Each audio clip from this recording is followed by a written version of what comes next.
Bonjour tout le monde, aujourd'hui on fait le packet tracer 2.5.3 qui est la propagation d'une route par défaut via OSPF version 2. Donc ici, on nous dit qu'il faut configurer une route IPv4 par défaut vers Internet.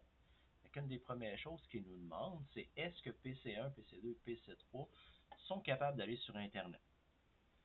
Donc, qu'est-ce qu'on peut faire? On peut justement faire des tests, donc PC1 vers le web, PC2 vers le web et PC3 vers le web.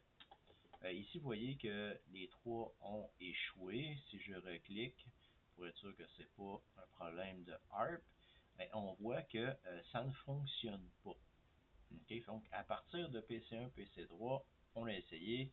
Certains pings ont-ils passé? Fait que ça, ici, j'y étais avec ça. Si on y va avec, justement, une interface avec le desktop, et je refais la même chose, mais avec un ping ici, ping 64.100.1.2, on voit ici que j'ai une destination host unreachable. Okay? Donc, ici, l'adresse qui m'est donnée, c'est quelqu'un qui me dit qu'il y a un problème. Okay? Fait que 172.16.1.1, si on regarde, okay, 172.16.1, c'est mon routeur qui me dit ça. Quand mon paquet arrive ici, le routeur me renvoie un ICMP me disant qu'il y a un problème. Je vais aller voir sur justement R1. Donc, je vais vérifier sur R1. C'est quoi la table de routage? Okay? À ce niveau-là, je vais pouvoir regarder qu'est-ce qui se passe. Okay. Je fais Enable, Show IP Route. Et là, si je regarde, et si je parcours ma table de routing en disant qu'est-ce qui arrive avec 64, on voit ici que ici, ça ne fonctionne pas. Ici, ça ne fonctionne pas. Dans les routes apprises avec OSPF, ici, c'est un 192.168.1. Ici. Donc, on voit ici que je n'ai pas aucun chemin qui me permet d'aller vers 64 quelque chose. En d'autres mots, mon routeur, un coup qu'il a parcouru sa table, il ne sait pas quoi faire avec, donc il le met au vidange. Okay? Donc, Bitbucket, il ne propage pas ça, donc c'est normal okay, qu'au niveau ici du ping, ils me disent Destination Host Unreachable. En d'autres mots, mon paquet ne va pas plus loin que R1 dû à la table de routage. Si je vais un peu plus loin, je vais observer la table de routage de R2, voir qu'est-ce qu'il y a au niveau de R2. Si je fais la même chose et je me dis, OK, qu'est-ce que R2 pourrait faire avec 64.100.1.2, je vais faire un show IP route et là, je vais voir la table complète. On voit que il y a ces 4 interfaces connectées. On voit les locales correspondantes et on voit qu'il a appris une route pour 172.16.1, il a appris une route pour 192, mais si j'essaie de passer à travers la table de routage un 64.100, on voit qu'il n'y a aucune connaissance.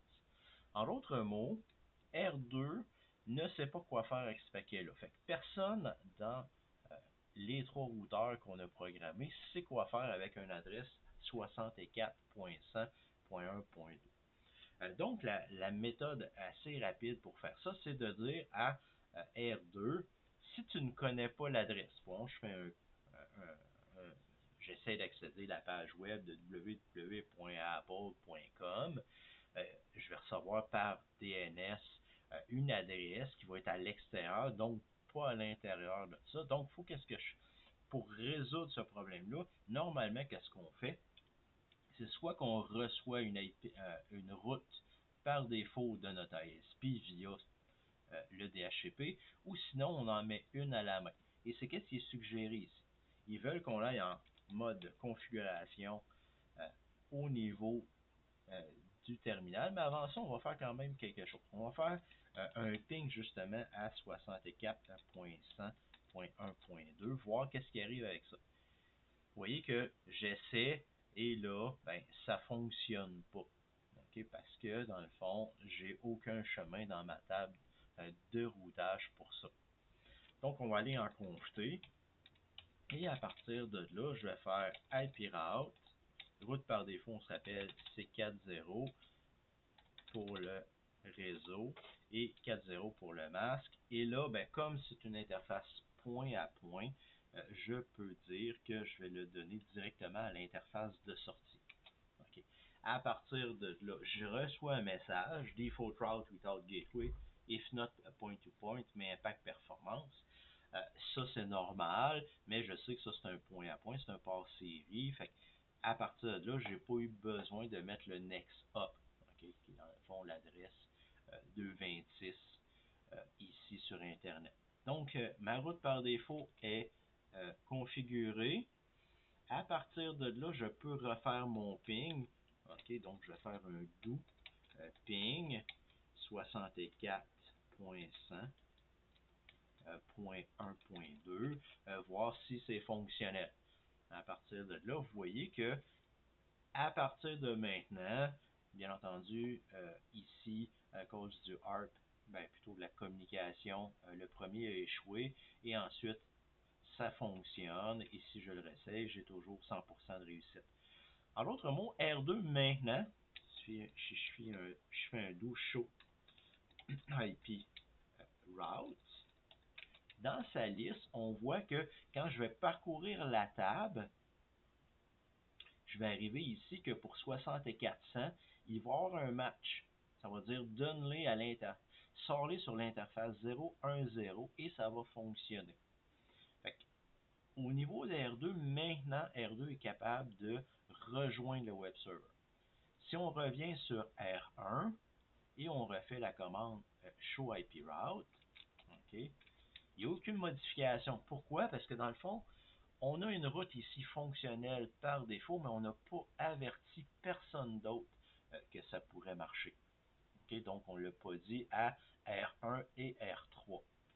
Comment qu'on fait ça? On ne va pas configurer R1 avec une route statique vers R2 ou R3 avec une route statique vers R2, étant donné que peut-être justement, je pourrais avoir une route vers R2 ici, mais une route flottante de l'autre côté et vice-versa pour R1, une route directe ici, une route flottante.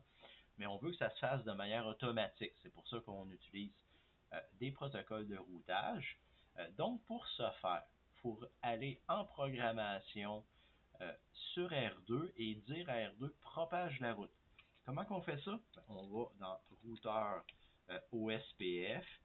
Dans notre cas, c'était le process ID numéro 1. Donc, on va mettre process ID numéro 1. Et c'est là qu'on va mettre la fameuse commande Default Information Originate. Donc, je suis l'origine de l'information par défaut et je vais la propager.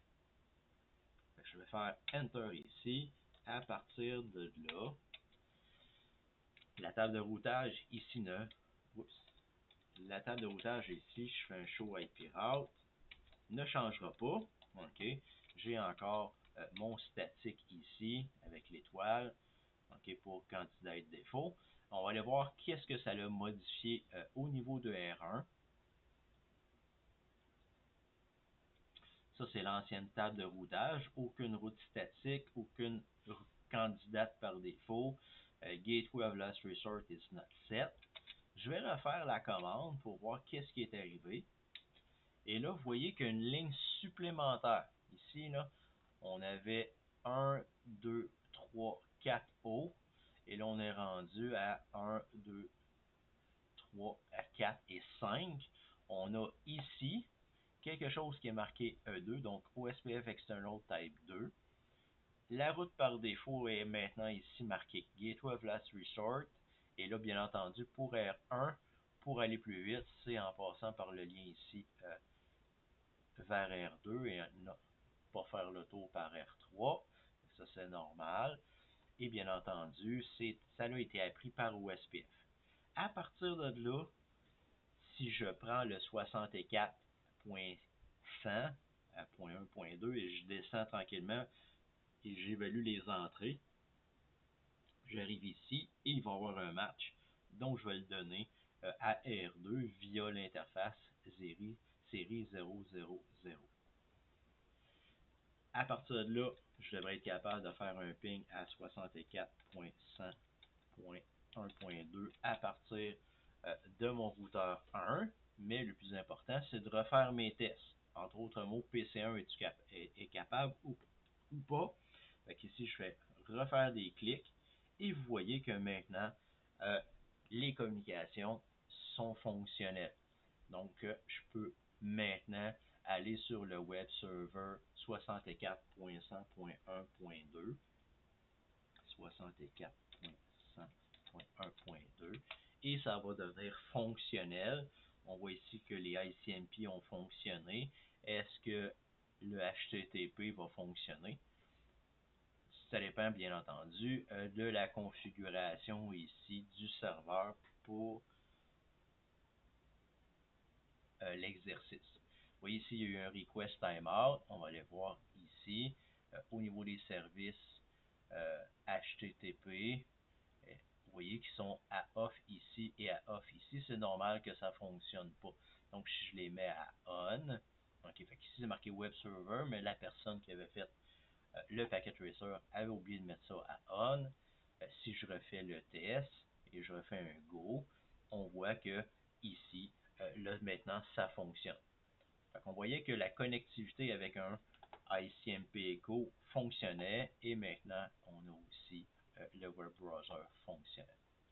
J'espère que ça vous a éclairé sur les routes par défaut. Okay, donc ici sur R2, si je refais un survol rapide de la config, je fais un show run, est-ce que je montre la config, donc je vais aller avec section routeur, voir la config qui avait été mise. J'ai mis dans le fond les réseaux.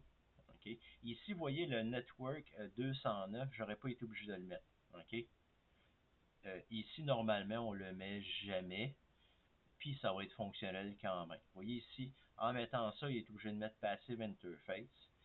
Quand on communique avec l'extérieur, okay, on met les networks internes et on met une route par défaut. Donc ça ici n'était pas nécessaire et le Passive Interface ici n'était pas nécessaire non plus.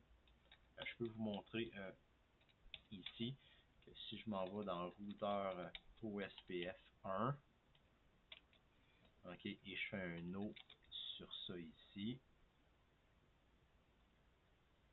copie et paste, et je fais aussi un no sur le Passive Interface.